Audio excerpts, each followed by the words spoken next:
It is a common occurrence for practitioners of yoga to adopt a position on one extreme or the other.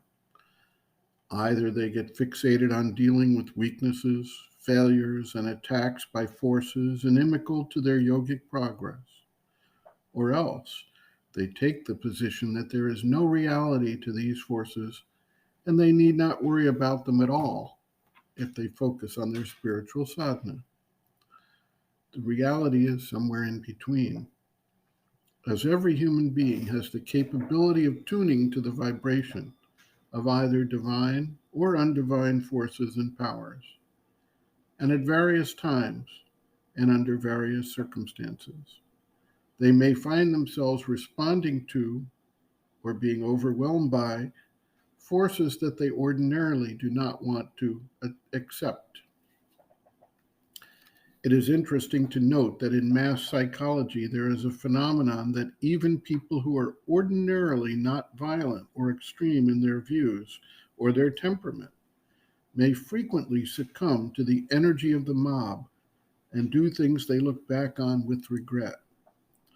This is an illustration of how general forces in the environmental consciousness can impinge upon and take control over the psychology of the individual. In the practice of yoga, where the sadhak is working to surpass the limits of human habitual patterns, the forces that desire to maintain the status quo, the forces of tradition, the forces of vestigial responses, all rise up to prevent the progress if possible.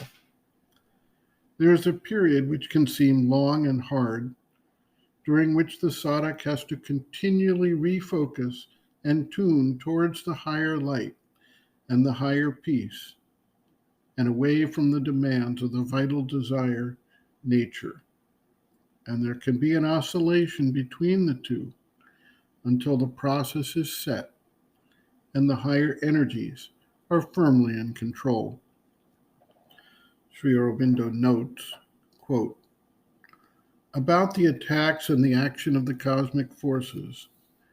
These attacks very ordinarily become violent when the progress is becoming rapid and on the way to be definite, especially if they find they cannot carry out an effective aggression into the inner being. They try to shake by outside assaults. One must take it as a trial of strength, a call for gathering all one's capacities of calm and openness to the light and power, so as to make oneself an instrument for the victory of the divine over the undivine, of the light over the darkness in the world tangle. It is in this spirit that you must face these difficulties, till the higher things are so confirmed in you that these forces can attack no longer. End quote. Reference Sri Aurobindo, Integral Yoga, Sri Aurobindo's Teaching and Method of Practice, Chapter 10, Difficulties in Transforming the Nature, Difficulties Due to the Hostile Forces, pages 280 to 286.